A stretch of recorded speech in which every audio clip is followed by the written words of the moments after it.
नमस्कार दोस्तों, आप सभी का स्वागत है मेरे यूट्यूब चैनल पर। हम इस वीडियो में डीएलएड चतुर्थ सेमेस्टर के आरंभिक स्तर पर भाषा एवं गणित के पठन लेखन क्षमता का विकास के सभी बहुविकल्पीय क्वेश्चंस करेंगे। टोटल 150 बहुविकल्पीय हैं, तो एक एक करके उन्हें करेंगे। चलिए स्टार्ट करते हैं। पठन के कितने प्रकार होते हैं? 2, 3, 4, 6। तो देखिए, पठन जो होता है वो 4 प्रकार का होता है। मुद्रा भाव पठन, दृश्य पठन, नाट्य पठन मतलब अभिनय पठन। ओके, तो पठन 4 प्रकार का होता है और इसका आंसर हो जाएगा स। आगे बढ़ते हैं। लिखित अभिव्यक्ति के लिए महत्वपूर्ण बिंदुओं की संख्या कितनी है? तो महत्वपूर्ण बिंदुओं की संख्या है 4 लिखित अभिव्यक्ति के लिए। पठन भाषा शिक्षण का रूप है, मौलिक, व्यवहारिक, सामाजिक, शैक्षिक। तो पठन भाषा जो है एक व्यवहारिक रूप है। आगे बढ़ते हैं। लिखित अभिव्यक्ति का महत्वपूर्ण बिंदु है। लिखते समय कौन सा सबसे ज़्यादा महत्वपूर्ण बिंदु है जो ध्यान देने योग्य है? सुंदरता, वचनीयता, क्रमबद्धता, लेखनीयता। तो इसका जो महत्वपूर्ण बिंदु है वो है क्रमबद्धता। भाषा की कितनी इकाइयाँ हैं? 2, 3, 4, 5। भाषा की 3 इकाइयाँ हैं। वर्ण के कितने भेद हैं?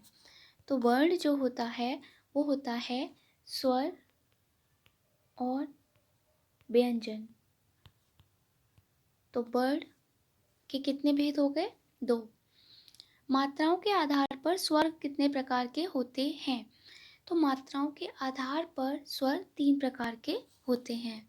आगे बढ़ते हैं। हिंदी में व्यंजन वर्णों की संख्या कितनी है? तो देखिए, हिंदी में टोटल वर्ण कितने हैं? 12, जिसमें से व्यंजन कितने हैं? 33। स्वर कितने हैं? 11। ओके, आगे बढ़ते हैं। परस्पर मेल के आधार पर व्यंजन है। तो परस्पर मेल के आधार पर क्या व्यंजन है? संयुक्त व्यंजन, द्वित्व व्यंजन या दोनों या कोई नहीं। तो परस्पर मेल के आधार पर हमारे संयुक्त व्यंजन भी होते हैं और द्वित्व व्यंजन भी होते हैं, दोनों हो जाएगा इसका आंसर। स्रोत के आधार पर शब्द के भेद हैं। तद्भव शब्द, तत्सम शब्द, दोनों या कोई नहीं। तो स्रोत के आधार पर हमारे दोनों ही शब्द होते हैं। प्रयोग के आधार पर शब्द हैं विकारी शब्द, अविकारी शब्द, दोनों या कोई नहीं। तो प्रयोग के आधार पर विकारी भी होता है, अविकारी भी होता है, दोनों इसका आंसर हो जाएगा। ध्वनि क्या है? ध्वन्यात्मक भाषा, शिक्षा अर्जन करने का माध्यम, दोनों या कोई नहीं। तो ध्वनि हमारी ध्वन्यात्मक भाषा भी है और शिक्षा अर्जन करने का माध्यम, दोनों हो जाएगा। ध्वनि के मूल तत्व हैं सार्थकता, स्पष्टता, शुद्धता या सभी। तो ध्वनि के सभी तत्व होते हैं। सार्थकता भी होनी चाहिए, इसमें स्पष्टता भी होनी चाहिए, शुद्धता भी होनी चाहिए। तो इसका जो आंसर हो जाएगा वो हो जाएगा उपरोक्त सभी। ध्वनि के लिए अपेक्षित बातें हैं उत्पादन, संवहन, ग्रहण या उपरोक्त सभी। तो ध्वनि के लिए उत्पादन भी जरूरी है, संवहन, ग्रहण, अपेक्षित बातों में सभी आ जाएगा। ध्वनि विज्ञान में अध्ययन किया जाता है मानवों के मुख से निकली श्वास का, मानवों के मुख से निःसृत ध्वनि का, मानवों के मुख से निकली चीख का या कोई नहीं। तो ध्वनि विज्ञान में अध्ययन हम मानवों के मुख से निःसृत ध्वनि का करते हैं। मनुष्य के उच्चारण उपयोगी अवयव हैं काकल, कंठ, दंत या सभी। तो मनुष्य के उच्चारण उपयोगी सभी हैं, काकल भी है, कंठ भी है, दंत भी है। तो इसका आंसर हो जाएगा उपरोक्त सभी। ध्वनि विज्ञान में व्यंजनों की संख्या है। तो ध्वनि विज्ञान में ये क्या है? ध्वनि विज्ञान में, तो ध्वनि विज्ञान में व्यंजनों की संख्या 32, 36, 34, 35। क्या है? 36। हिंदी ध्वनियों का वर्गीकरण किया जाता है जिह्वा के आधार पर, ह्रस्व दीर्घ के आधार पर या दोनों या कोई नहीं। तो ध्वनि का वर्गीकरण दोनों के आधार पर किया जाता है। आगे बढ़ते हैं। हर स्वर में स्वर कितने होते हैं? 10, 9, 4, 14। तो हर स्वर में स्वर होते हैं 4। ओष्ठाकृति के आधार पर स्वर होते हैं वृत्ताकार स्वर, अवृत्ताकार स्वर, दोनों या कोई नहीं।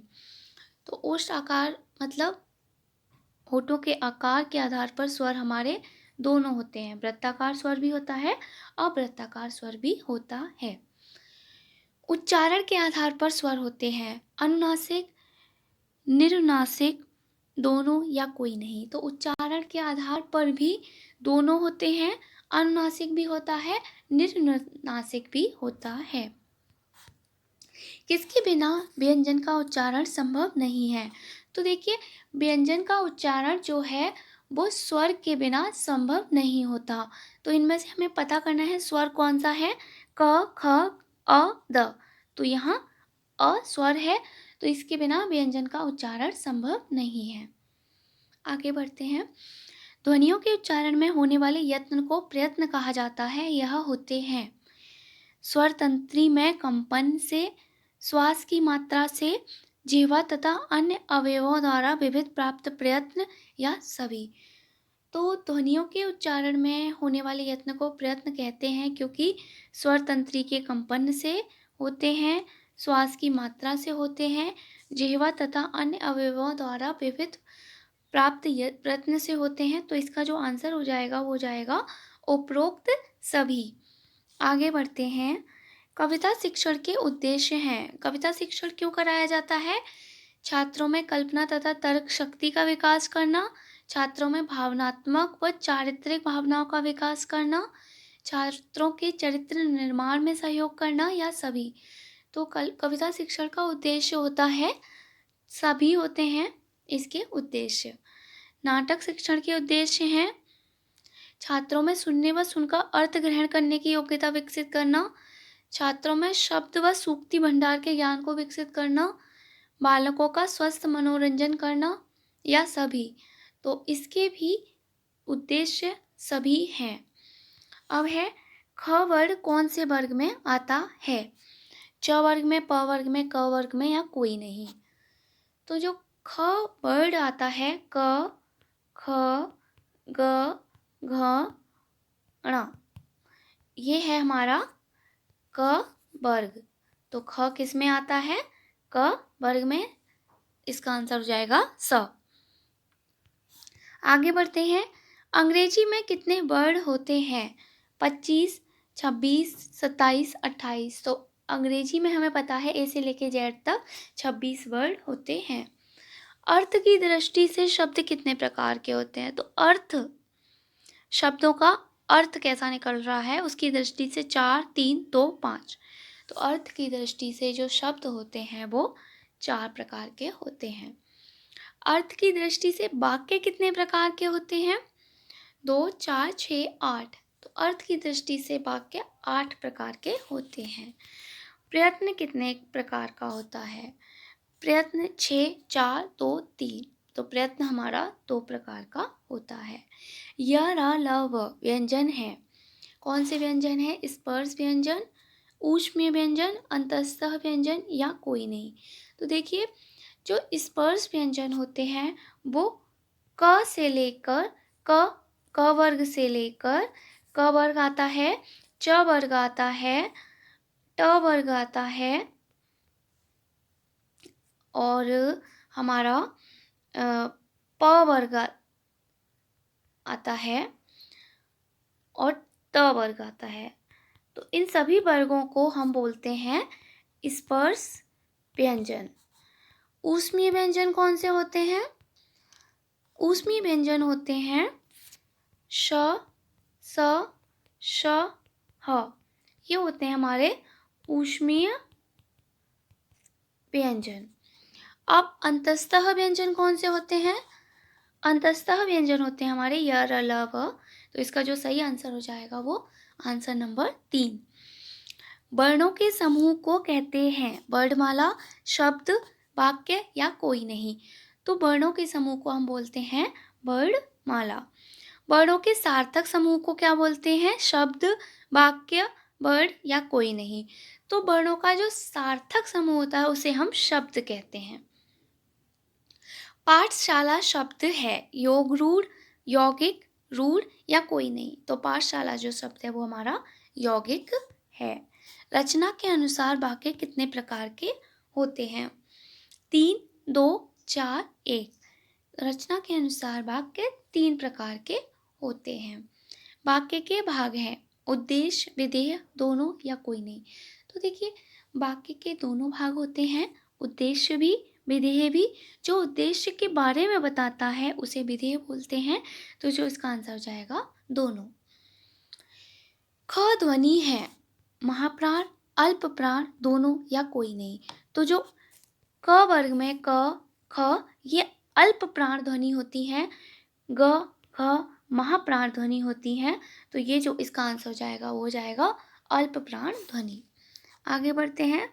क ध्वनि का उच्चारण स्थान है कंठ, ओठ, मूर्धा, दंत। जो क वर्ग होता है उसका जो उच्चारण स्थान होता है वो कंठ होता है। आंसर हो जाएगा अ। ई, उ, रे ये स्वर हैं। कौन से स्वर हैं? दीर्घ, प्लुप्त, ह्रस्व एंड कोई नहीं। तो ये जो स्वर हैं वो हैं ह्रस्व स्वर। प्लुप्त स्वर में क्या आता है? ऐसा साइन आता है ओम, ठीक है। तो ये आता है प्लुप्त स्वर में। और दीर्घ स्वर जो होते हैं हमारे वो ह्रस्व स्वर से मिलकर बने होते हैं। तो इसका जो आंसर हो जाएगा वो ह्रस्व स्वर है। देवनागरी लिपि का विकास किस लिपि से हुआ? ब्राह्मी, फारसी, खरोष्टी या कोई नहीं। तो देवनागरी लिपि का विकास हुआ है ब्राह्मी लिपि से। आगे निम्नलिखित में से कौन सा अशुद्ध उच्चारण का कारण नहीं है? ध्वनि लोप, ध्वनि विकृति, सुलेख विहीनता या ध्वनि विपर्य। तो कौन सा अशुद्ध उच्चारण का कारण नहीं है?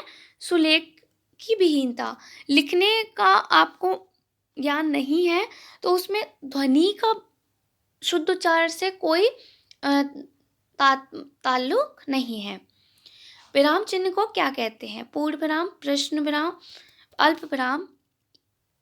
तो इस वाले चिन्ह को हम बोलते हैं विस्मय सूचक।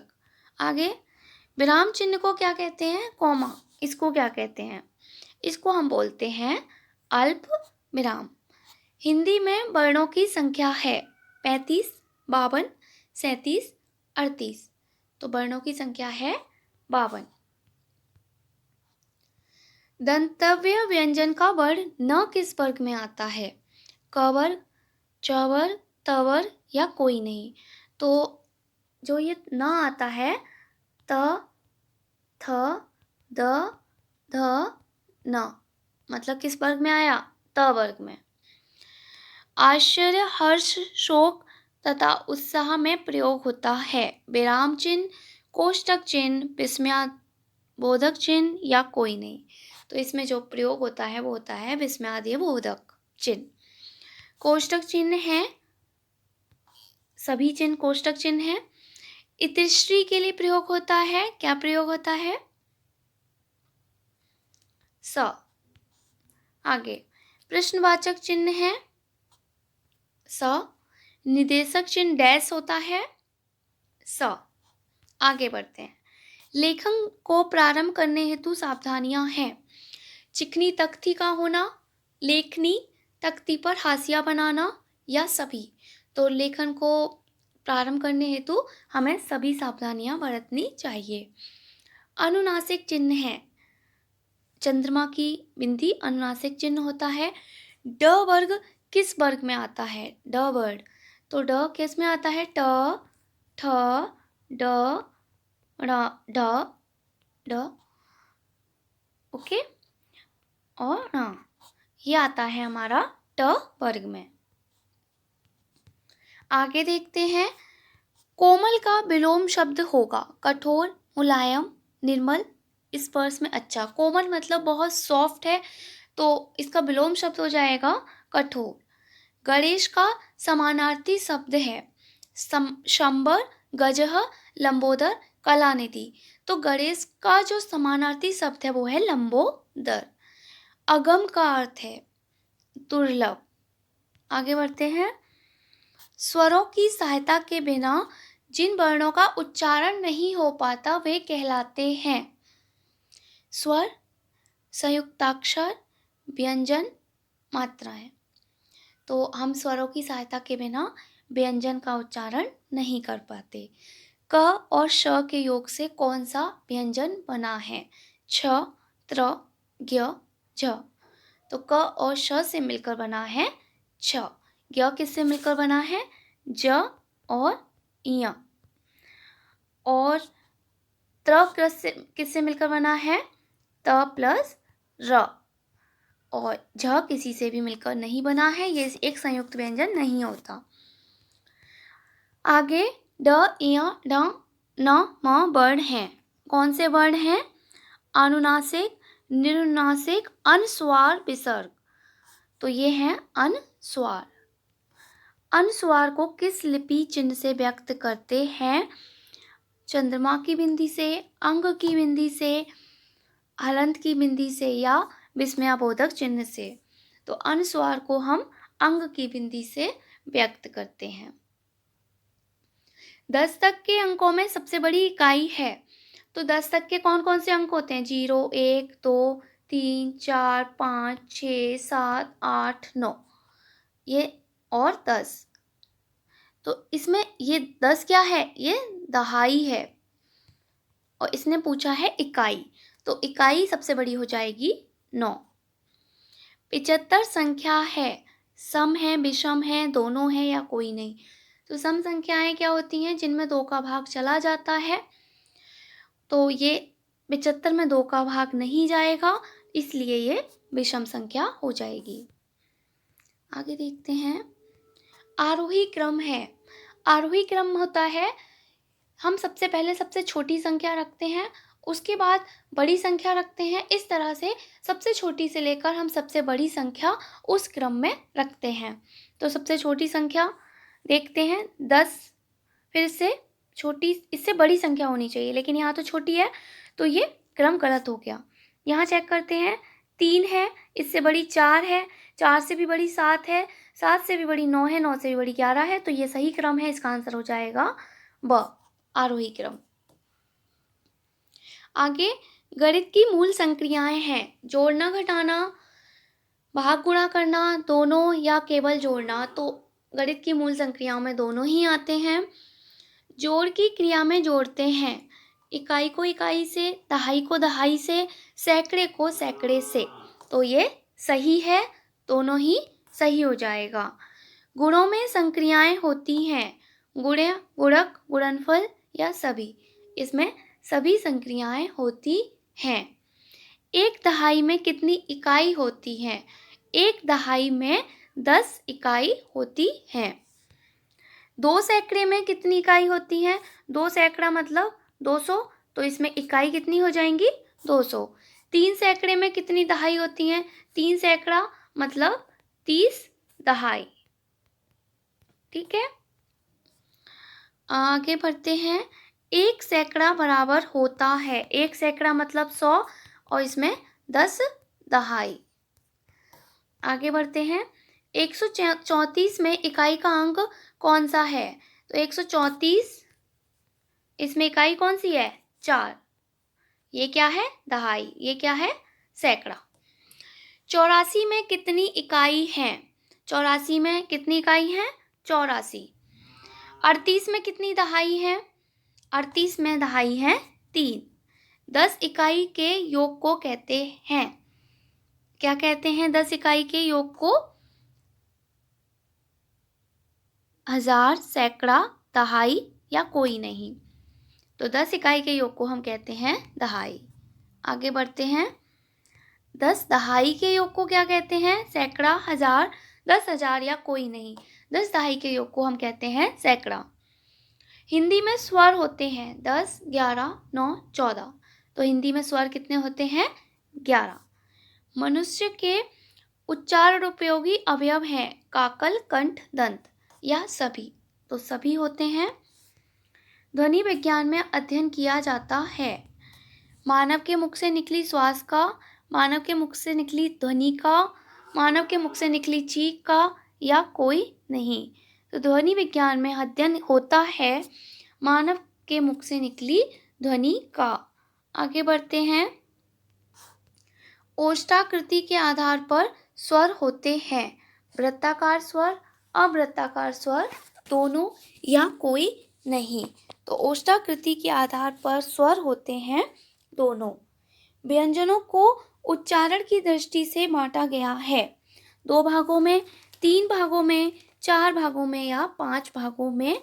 तो व्यंजनों को उच्चारण की दृष्टि से बांटा गया है 3 भागों में। आगे देखते हैं। ध्वनियों के उच्चारण में होने वाले यत्न को प्रयत्न कहा जाता है। यह होते हैं स्वर तंत्री में कंपन से, श्वास की मात्रा से, जिह्वा तथा अन्य अवयवों द्वारा, या सभी? तो इसका आंसर हो जाएगा सभी। निम्नलिखित में से दंत्य व्यंजन है। दंत्य व्यंजन क्या होते हैं? न, क, च, ड। कौन सा व्यंजन दंत्य व्यंजन है? त, थ, द, ध, न। ये सभी क्या है? दंत्य व्यंजन है। तो इसमें से इसका आंसर हो जाएगा न। ठीक है, आगे देखते हैं। आश्चर्य, हर्ष, शोक, उत्साह आदि व्यक्त करने में प्रयोग होता है अल्प विराम का, अर्ध विराम का, पूर्ण विराम का, या विस्मयादिबोधक का? तो इसमें किसका प्रयोग होता है? विस्मयादिबोधक का। ड वर्ड किस वर्ग में आता है? तो ट, ठ, ड, ण, ये ट वर्ग में आता है। 13 संख्या है, सम, विषम, दोनों, या कोई नहीं? तो देखिए 2 का भाग इसमें जा रहा है कि नहीं, ये चेक करेंगे। 2 का भाग 13 में नहीं जाता, तो ये हो जाएगी विषम। आगे देखते हैं। अवरोही क्रम है। अवरोही क्रम क्या होता है कि हम सबसे पहले बड़ी संख्या लेते हैं, फिर उससे छोटी, फिर उससे छोटी, फिर सबसे छोटी संख्या को हम लास्ट में रखते हैं। चेक करेंगे। 11 सबसे बड़ी संख्या है, 9 सबसे, उसके बाद उससे छोटी संख्या है, फिर 7 उससे छोटी संख्या है, 5 उससे छोटी संख्या है, और 2 उससे छोटी संख्या है। तो ये हमें हमारा सही क्रम मिल गया, अवरोही क्रम। भाग की संक्रियाएं होती हैं भाज्य, भाजक, भागफल, या सभी? तो भाग की सभी संक्रियाएं होती हैं। भाषा शिक्षण के पक्ष हैं पठन, लेखन, व्याकरण, या सभी? तो भाषा शिक्षण के सभी पक्ष हैं। भाषिक अज्ञानता संबंधी समस्या है लिपि संबंधी अज्ञानता, व्याकरण का अपर्याप्त ज्ञान, सही विराम चिन्हों का प्रयोग का अभाव, या सभी? तो इसका आंसर हो जाएगा उपरोक्त सभी। 99 में दहाई है, इकाई दहाई, तो दहाई क्या है? 9। लेखन एक शारीरिक क्रिया है जिसमें बालकों के हाथों की गतिविधियां करनी पड़ती हैं। तो ये किसने कहा था? प्लेटो ने, महात्मा गांधी ने, श्रीमती मांटेसरी ने, या कोई नहीं? तो ये कहा था श्रीमती मांटेसरी ने। आगे बढ़ते हैं। जिनका उच्चारण कंठे के स्पर्श से होता है वो कौन कौन से होते हैं? तो कंठे के स्पर्श से हमारे क वर्ग में आते हैं। तो ये हो गया इसका आंसर क, ख, ग, घ। आगे बढ़ते हैं। ज्ञानार्जन और ज्ञान वृद्धि का साधन है प्रत्यक्ष, निरीक्षण तथा स्वाभिनुभव, विचार विनिमय एवं दूसरों से शिक्षा ग्रहण, स्वाध्याय तथा पठनाभ्यास, या उपरोक्त सभी? तो ज्ञानार्जन और ज्ञान वृद्धि का साधन है उपरोक्त सभी। आगे बढ़ेंगे। विराम संबंधी समस्या का प्रमुख कारण है विराम चिन्हों का ज्ञान न होना, आत्मविश्वास का अभाव, दोनों, या कोई नहीं? तो इसमें आत्मविश्वास को लेकर कोई बात नहीं हो रही है। विराम अगर आपको नहीं पता है, उनका ज्ञान नहीं है, तो विराम संबंधी समस्याएं आएंगी। विव्रत स्वर हैं क और ख, आ और औ, च और छ, ट और ठ। तो विव्रत स्वर होते हैं आ और औ। आनंद का पर्यायवाची है मोद, प्रमोद, सुख, या उपयुक्त सभी? तो आनंद का पर्यायवाची सभी हैं। निम्नलिखित में से कौन सा संयुक्त व्यंजन नहीं है? छ, य, त्र, ज्ञ। तो संयुक्त व्यंजन नहीं है यहाँ। निम्नलिखित में से दीर्घ स्वर है? अ, आ, इ, रे। तो ये कौन से स्वर हैं हमारे? अ, ए, रे, ये होते हैं हमारे हर्ष स्वर। तो इसमें से जो दीर्घ स्वर होगा वो होगा आ। किसके उच्चारण में निचला होठ ऊपरी दांतों को स्पर्श करता है? व या ब, या दोनों, या कोई नहीं। तो निचला होठ दांतों को स्पर्श करता है ब में। वाक्य जहाँ बहुत ही कम ठहरना होता है वहाँ प्रयोग होता है पूर्ण विराम, अल्प विराम, दोनों, या कोई नहीं। तो हम बहुत ही कम ठहरना होता है वहाँ हम प्रयोग करते हैं अल्प विराम का। आगे बढ़ते हैं। 4, 3, 2, 8 में दहाई वाली संख्या है। 4, 3, 2, 8 में 2, 3, 4, 8। तो 4, 3, 2, 8 में दहाई वाली संख्या है 2। जब आंकड़े को घटते हुए क्रम में लिखा जाता है तो उसे कहते हैं अनंतर क्रम, अवरोही क्रम, आरोही क्रम, नियत क्रम। तो जब आंकड़े को घटते हुए क्रम में लिखते हैं तो उसे हम बोलते हैं अवरोही क्रम। मूल संख्या में वृद्धि करना, बढ़ाना अथवा योग करना, इसमें इसका क्या कहेंगे? उसे जोड़, घटाना, गुणा, भाग। तो उसे हम बोलेंगे जोड़। किसी भी संख्या के मान होते हैं 1, 2, 3, 4। तो किसी भी संख्या के मान होते हैं 2। 3 अंकों की सबसे पहली संख्या है। तो देखिए 99 के बाद 100 आता है। 99 2 अंकों की संख्या है, तो जो 100 हो जाएगी वो 3 अंकों की सबसे पहली संख्या हो जाएगी। आगे देखते हैं। पठन की प्रक्रिया में उचित आरोह अवरोह का समावेश न होने के प्रमुख कारण हैं। शीघ्रता से पठन, भाव को समझकर न पढ़ना, अधिक तेज आवाज में पढ़ना, या सभी। तो इसका जो आंसर हो जाएगा उपर्युक्त सभी। लिखित भाषा के ध्वन्यात्मक पठन को कहते हैं सस्वर पठन, मौन पठन, दोनों, या कोई नहीं। तो लिखित भाषा के ध्वन्यात्मक पठन को हम बोलते हैं सस्वर पठन।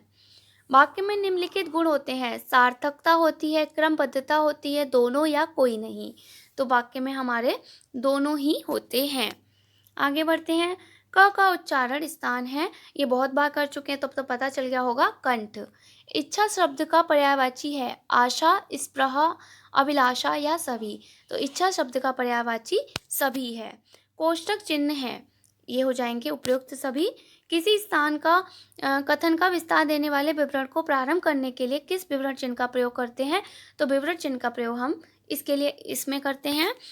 शुद्ध शब्द है, उज्ज्वल का शुद्ध शब्द बताना है। तो देखिए उज्ज्वल का शुद्ध शब्द होता है ये। जिन स्वरों का उच्चारण करते समय मुख पूरी तरह खुला रहता है उसे कहते हैं सब्रत स्वर, विव्रत स्वर, अर्धसंवृत स्वर, या कोई नहीं। तो हम उन्हें बोलते हैं विव्रत स्वर। शब्द की विशेषताएं हैं। शब्दों के मेल से वाक्य बनता है। वाक्यों में प्रयोग किए गए शब्द पद कहलाते हैं। शब्दों के बिना भाषा का कोई अस्तित्व नहीं है, या सभी। तो इसका आंसर हो जाएगा सभी। दी गई संख्याओं का अवरोही क्रम होगा। अवरोही क्रम में क्या करेंगे? हम सबसे बड़ी संख्या देखेंगे। तो सबसे बड़ी संख्या है 7, 8, 6, 4। फिर उससे छोटी संख्या है 7, 8, 4, 6।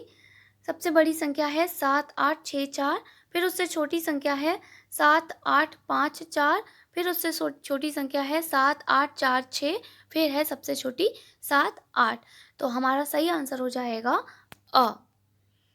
संख्या 5 को 0 से गुणा करने पर गुणनफल प्राप्त होता है। तो देखिए 0, 1, 5, 10। किसी भी संख्या को अगर 0 से गुणा करते हैं तो हमें आंसर में क्या मिलता है? 0। तो इसका आंसर हो जाएगा 0। 0 को किसी संख्या से भाग देने पर भागफल आता है। अगर हम 0 में किसी संख्या से भाग देंगे तो भी हमें 0 ही मिलेगा।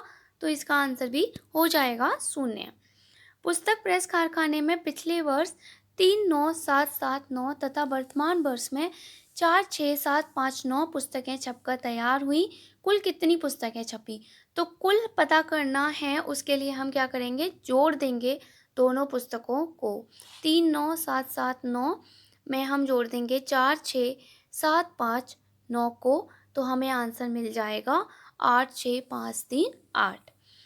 एक सैकड़े में कितनी दहाइयाँ होती हैं? सैकड़ा क्या होता है? 100, और इसमें कितनी दहाई होती हैं? 10। आगे बढ़ेंगे।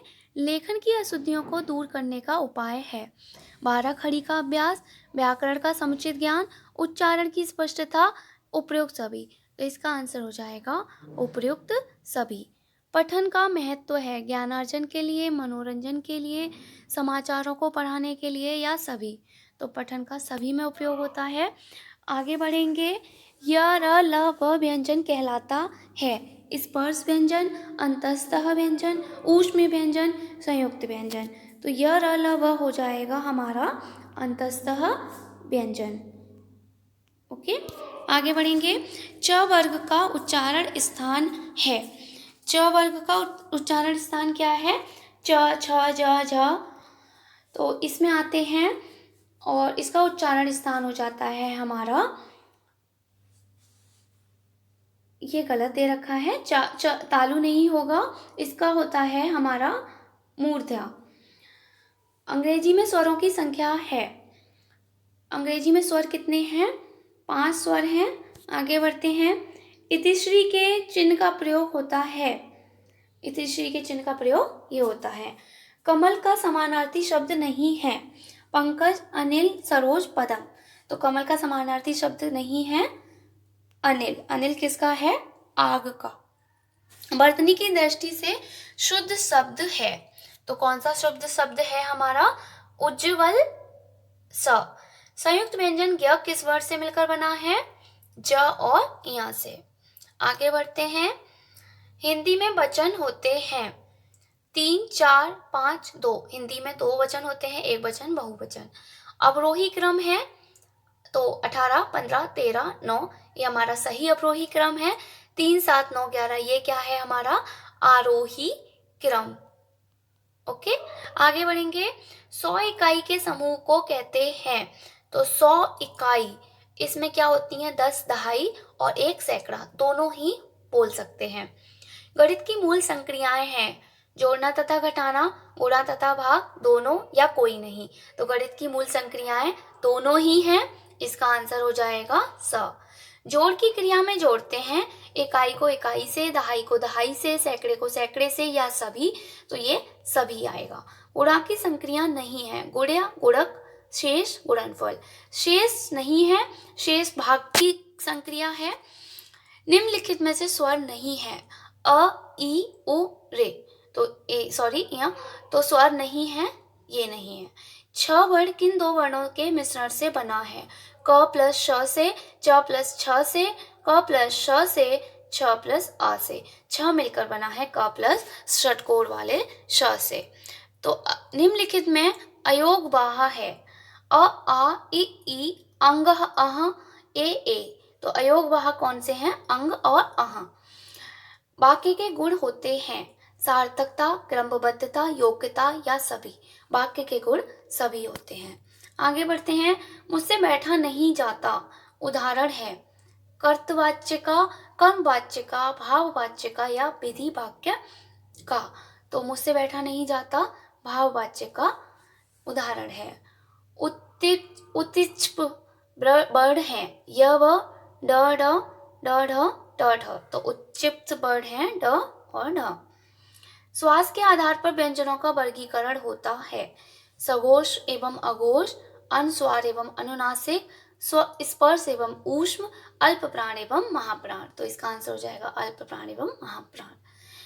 भाषा का भेद है लिखित, मौखिक, दोनों या कोई नहीं। तो दोनों ही हैं। किसी वाक्य की पूर्णता पर विराम चिन्ह लगता है। जब कोई वाक्य पूर्ण हो जाता है तो कौन सा विराम चिन्ह लगाते हैं? अल्प विराम, पूर्ण विराम, प्रश्नवाचक या लाघव चिन्ह। तो हम पूर्ण विराम लगाते हैं। आगे देखते हैं। बिना सोचे समझे अधिक खर्च करने के लिए एक शब्द है कृपण, कंजूस, अपव्ययी, मितव्ययी। तो इसके लिए अपव्ययी आएगा। किसी संख्या के दाहिनी ओर शून्य रखने पर वह संख्या बढ़ जाती है। तो देखिए किसी संख्या के दाहिनी ओर अगर हम शून्य लगा देंगे तो वो संख्या 10 गुना बढ़ जाएगी। 3 अंकों की सबसे बड़ी संख्या कौन सी है? 999 3 4 7 8 में सैकड़े वाली संख्या है, तो ये 8 इकाई है, 7 दहाई है और 4 हो गया हमारा सैकड़ा। 10 तक के अंकों में सबसे छोटा अंक है, तो 10 तक के अंकों में सबसे छोटा अंक कौन सा है? 0। तो शुद्ध शब्द बताना है अंताक्षरी, अंत्याक्षरी, अंतक्षरी, अंतकाक्षरी। तो शुद्ध शब्द पता ही चल रहा है, अंताक्षरी होगा। Thank you.